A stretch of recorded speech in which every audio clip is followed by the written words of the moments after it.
एक समय की बात है, मथुरा राज्य में उग्रसेन नाम का एक राजा था। उसने अपनी पुत्री देवकी का विवाह वासुदेव नाम के युवक से तय किया। देवकी का भाई कंस, जो कि बहुत ही क्रूर, दुष्ट और निर्दयी था, देवकी से अत्यंत प्रेम करता था। इसलिए विवाह संपन्न होने के बाद कंस स्वयं उसको छोड़ने ससुराल गया। जब वह रथ में जा रहे थे, तब बीच रास्ते में उनको आकाशवाणी सुनाई दी।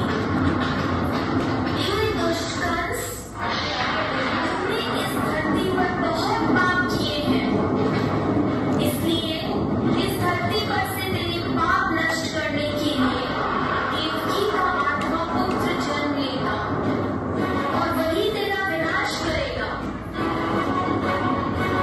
यह सुनकर कंस अत्यधिक भयभीत व क्रोधित हो गए।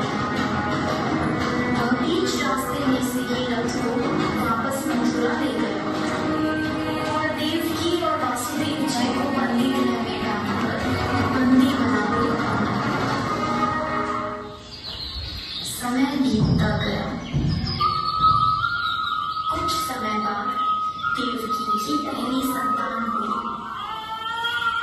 जैसे ही कंस को इसकी सूचना मिली, कंस ने देवकी की संतान को मार दिया।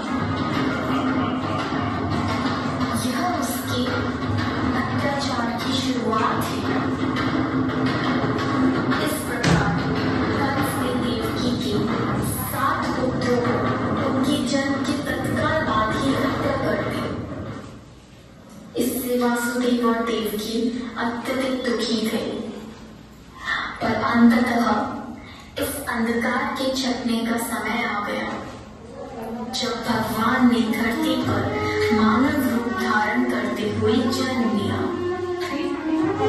उस दिन का अंधेरा और 30 वर्षा होने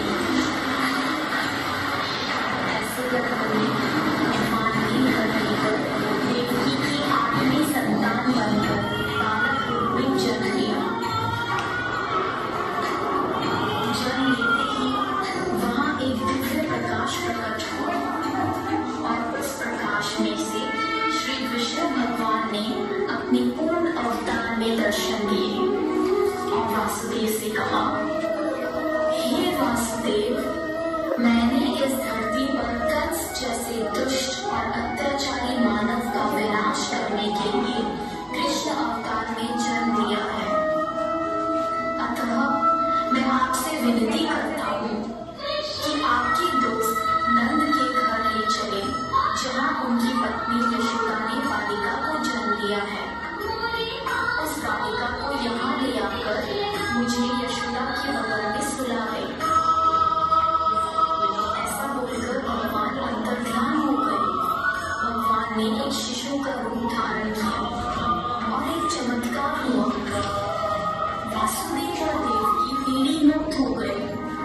कारागार के द्वार अपने आप खुल गए।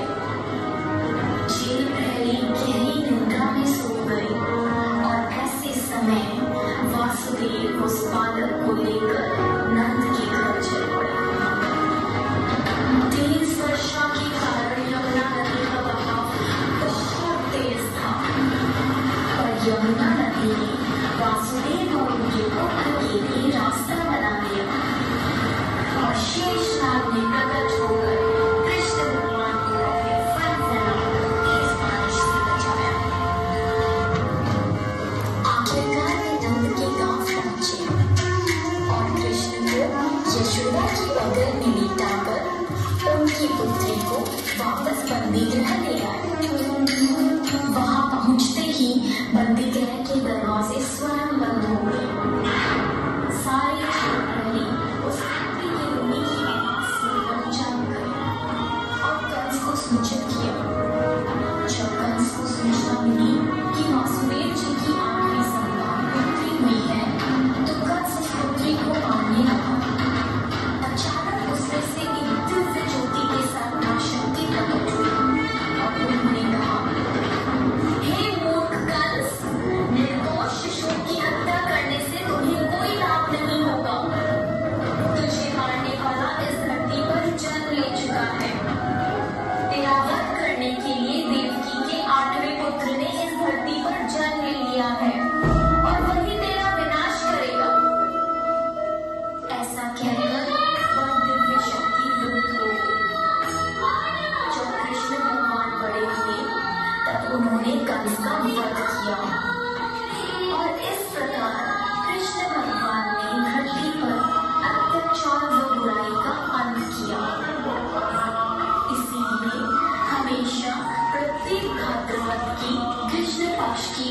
अष्टमी को जन्माष्टमी के रूप में श्री कृष्ण का जन्म दिवस मनाते हैं। जय श्री कृष्ण।